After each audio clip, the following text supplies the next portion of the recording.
Hello everyone. I'm just going to do a little video on the latest economic data that came out last Friday. If you're not already aware, the first Friday of every month, the Bureau of Labor Statistics puts out what they call their employment report. Now, the employment report is basically an overall snapshot of the employment situation in the United States for the previous month. So, for example, last Friday was, I believe, was um, the 3rd. So June 3rd. So that means that this report was for May of 2022. And this is a very important report because so much economic data is driven by employment. So when we're talking about income, we're talking about output, we're talking about, in some cases, inflation is driven by the labor market. So what was the data? Well, let's take a look at it. Here I have a picture of an indicator called non-farm payroll employment. Now, this is the most important of all of the data that comes from this report because it tells you how many jobs were created on net in a given month. Here this goes all the way back to 2006, May 2006 to May 2022. And basically what we had for the latest month, it's tough to see with the scale here, was 390. Sorry for this writing here. 390,000. That's what you see right here. And the reason why it's tough to see is because of this big, huge fluctuation due to COVID. As you can see here in May 2020, right here, the United States lost in 1 month 20 million jobs. Can you believe that? 20 million jobs lost in 1 month. Now, of course, we quickly recovered, and you could see by 2 months after that, right here, we gained in 1 month almost 5 million, right above here. So a little bit above 4 million, 5 million jobs. So things have kind of stabilized. And to give you a better idea, I'll show you this in a slightly different scale.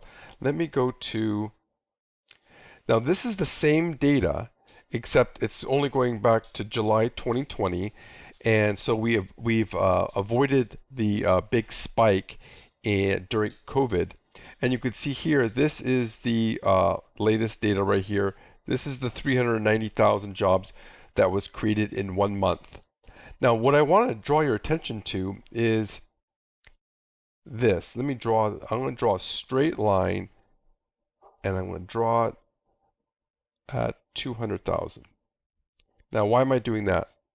The reason why I'm drawing a straight line at 200,000 right here, so you can see 200,000, is because the United States needs to create at least 200,000 jobs on net in order to keep the unemployment rate steady. What I'm saying is, if the United States does create jobs on net, but it's below 200,000, you could expect the unemployment rate to go up. The reason being is because there's a lot of people coming into the labor force. Some people are coming into the labor force after leaving it. Maybe they were retired and they want to come back in, get a job, earn some money. They are re-entering the labor force. There are other people who are entering the labor force for the first time, immigrants, or let's say a college student who graduates. They are coming in and they are looking for work. So if the United States does not generate at least 200,000 new jobs or available jobs, you'll see the unemployment rate go up because there's people coming in and not finding work. And as you can see, look at all the months that we've had above 200,000, right? That's a lot. And that's good news. Now, one of the reasons why this 390,000 jobs created in May is good news is because you see this deceleration in job growth. See this? It's going down from basically September, or excuse me, October of last year. Now, the reason why that's a good thing is because, as you know, we're having problems with inflation. And when you have a very tight labor market, now what does a tight labor market mean? A tight labor market simply means that there are very few available workers for the available jobs. And that tends to push up wages, which is not necessarily a bad thing. But when wages go up, labor costs go up. And when labor costs go up, prices of finished goods could go up to cover those costs. So what we want right now is inflation pressures to ease a bit, and the slowing of the labor market. Let me just make this, just do a little arrow here. The slowing that you see here like this is showing that there is a slight ease in labor pressures. So that's a good thing. So let's take a look at some other data. Let me just go back to here. So some of the other data that comes out in this report is obviously the unemployment rate. Now the unemployment rate for May right here was 3.6%. And that's very low. And you could see that is basically, we're back to where we were pre-COVID. And that's good. And if we go down a little bit further, another statistic that comes out in this report is average hourly earnings. And this is showing the growth. This is the growth in average hourly earnings year on year. And this is about 5.2% is the latest data. And that's good. And you could see that labor, the unemployment, the growth rate has been accelerating since May 2019. Now that's good news.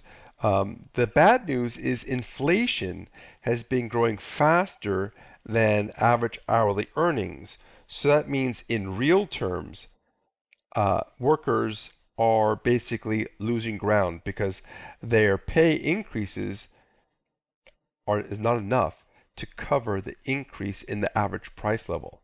Now, hopefully, inflation is going to slow a little bit, and these wage gains are going to go from negative to positive real returns.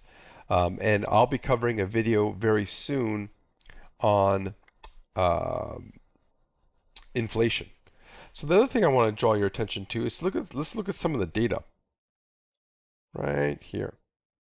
So as you can see, I'll move this over a little bit. There, so we go. So as we see that in May, there was 390,000 jobs. Let me change this to a just a pen here. Hold on. I'm just going to change it right here. Yeah, so 390,000 jobs in May. And you could see here, back in February, we had a robust 700,000 jobs in 1 month on net. Then it slowed to 398, jumped up a bit to 436, and now we're at 390. And this, right, what you see right here, are all of the categories of jobs that have contributed to this 390,000 that you see right here. And what's interesting is retail trade